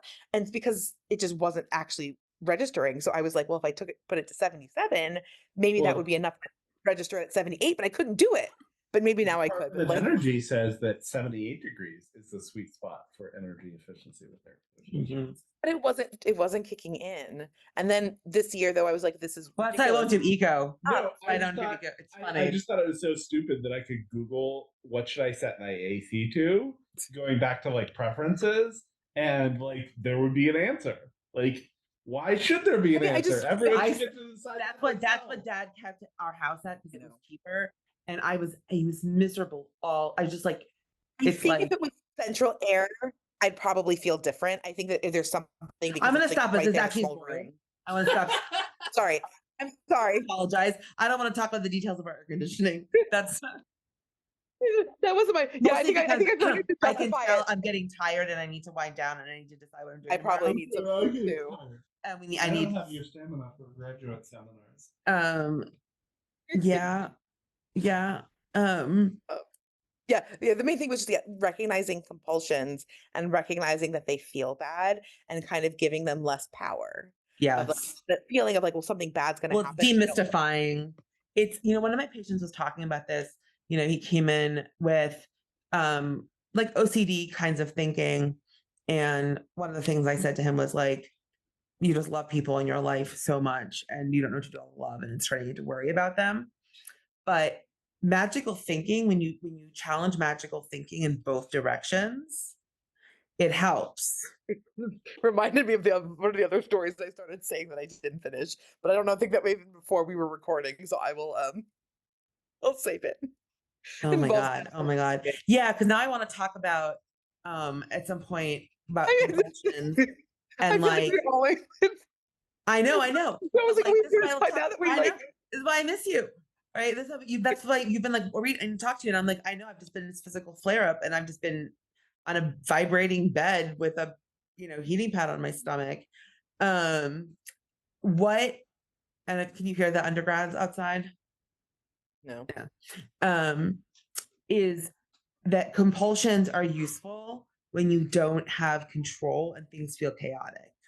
Or what if they're that voice too? When you don't. Oh, You mean like being told the introject is a compulsion?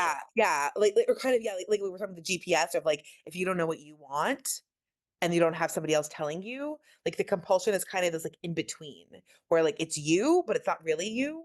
And So it's what I teach people is focus on what you don't want first. If you don't know what you want, start with what you don't want and start tiny and concrete. Yes, and I think tiny concrete. Super concrete. I didn't like the color this person wore. I didn't like her tone. I didn't like the texture. I didn't, tiny, tiny, tiny, tiny, concrete and tiny. I was just thinking in terms of like the compulsions, if they do fit into like the other topic of kind of providing some sort of direction or movement Or maybe when structure. structure. So movement, structure. And the other thing the compulsions are doing is they're keeping the desires and the feelings squashed. Which is really, again, I feel like another theme from the past year of just noticing how much of my like psychological processes were about keeping myself squashed, like the overthinking. Like so Mhm. much stuff that I just thought was just my way of being was really like, this is a way to minimize myself. This is a way for me to take up less space, not just in the world, but within myself. And like, and I'm wondering too, if like thinking of that, because I feel like there's more of us these days learning that we can take up space in the world, like especially like women. But I think taking up space in the world is still different from taking up space in ourselves. And I think that we have to like, again, and maybe it all goes back to like we're learning to expand ourselves, but there's still The that. last speech I gave at the Women's Wave rally right before COVID, which I loved my speech, but I delivered it. I have so many feelings that wanting to deliver speeches better, but the microphones weren't working. So I had to do 2 or 3 megaphones stacked. Oh. And it didn't work because the movement, because what I asked all the women to do was put their arms in the air and take up space and practice saying, I'm taking up space. We actually do that in my dance class.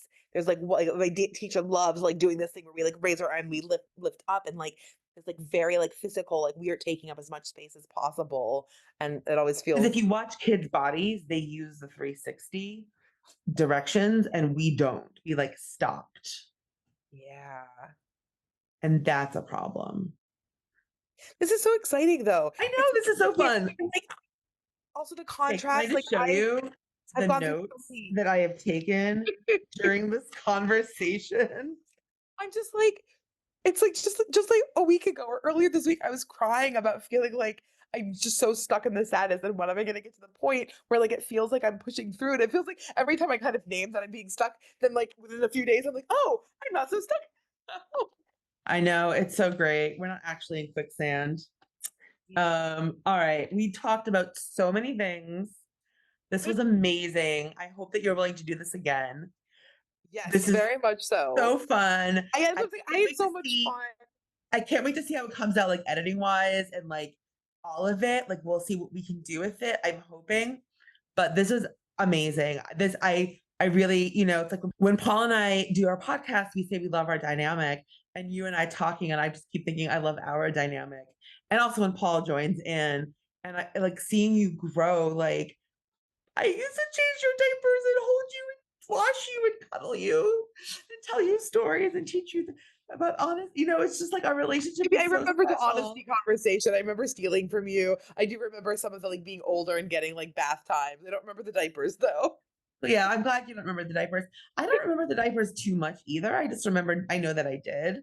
But I used to just stare at you when you were a baby on your swing and just think, she's new. But what if she has like the soul or the wisdom of an old woman and she's having all these deep thoughts, but she's an infant? We can't know it. And I would just stare at your face while you swung. I was 8 years old. And I was telling someone this weekend over the hog that I love my siblings so much, and I just never knew they were going to grow up to be my best friends. It was such a wonderful surprise with all this love I put into you guys. It was like surprise.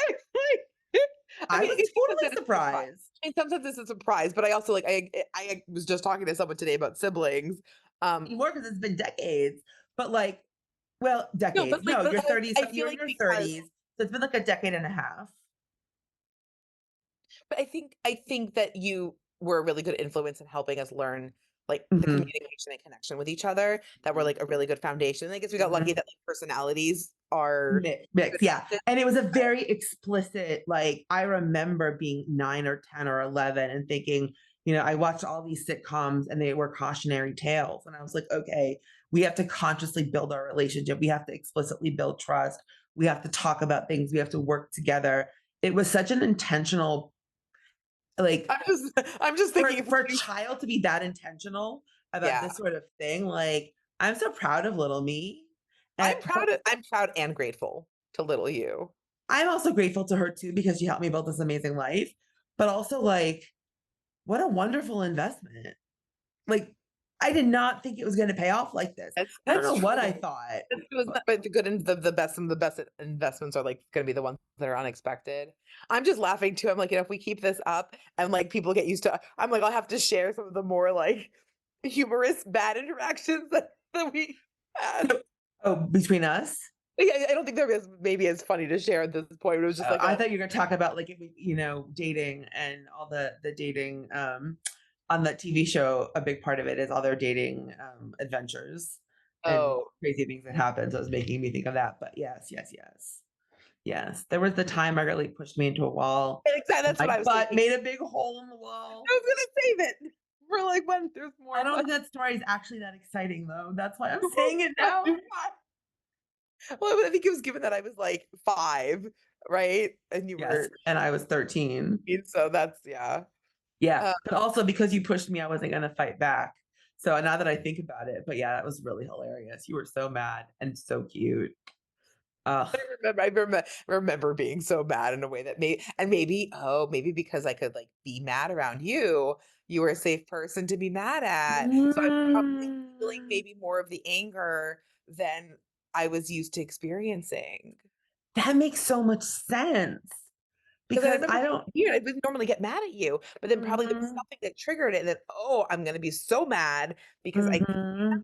because Okay, and this brings to like a thing that Paul and I will say a lot, and I will be talking about this more in videos. Is if you want to know where the pathology is, it's in the stories of the family that we tell over and over again, because we finally figured out why. God, the So stories were told. on repeat, and if the stories don't update, it means the stories don't get more insight. It means that family system has ossified and is rigid. So if the stories don't grow, the dynamic doesn't grow. Yeah. So we just added a layer to the story. Ah, I love it. I love it. I love it. I love you. When This you is mentioned the littles, I was just like, oh my God, they've been so cute. They have been like one of your littles will just come up and just like flop her little cheeks and face and just smile at me. And another little was like, what should we talk about? And another, like, they're just being so, so sweet and cute. And I just want to scoop them up. Scoop them up. I know I'm hoping that this yeah, because I could Yes, see them sooner rather than later. But I just want to say they've been adorable and I've been enjoying feeling close to them. And they are so ridiculous. I'm glad that even with the traveling, because like, again, like the travel, it's hard to know when we're going to be there. I'm glad that that connection is still being felt. Yeah, I'm glad that I still feel strong to them and I can still be a My loving adult. the 7-year-old is often when something happens, like asks, "Can we Zoom with a Reed?" Like I want to tell a Reed about this. Like And I realized that with them, sometimes they just need me to like be to see it, like they yeah, want to show right, me their shirt. They, right. So much of it, I think, goes back to like the being Mhm. seen and the being witnessed. And I know that we didn't have that when we were little. And it was really cute. Like again, like with the cameras, like my kids have gotten used to me, and sometimes they get annoyed. They have a food, they want it, and I was like, with one of them, I'm like, well, I can experience it with you. And so now sometimes when I say like, no, I can't take a picture, now she's like, well, will you look at with me? And she just asks if I can remember, but it still feels like, oh, good.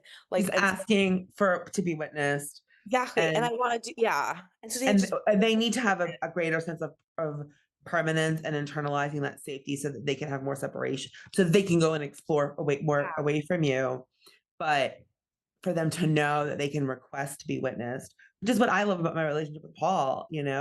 I mean, literally, on earlier before recording or the break, you showed me a bruise. And I was like, that was too bad to look at, Paul. You have to witness it too. Or if the kids are being really cute, like Talia's baby was being ridiculous.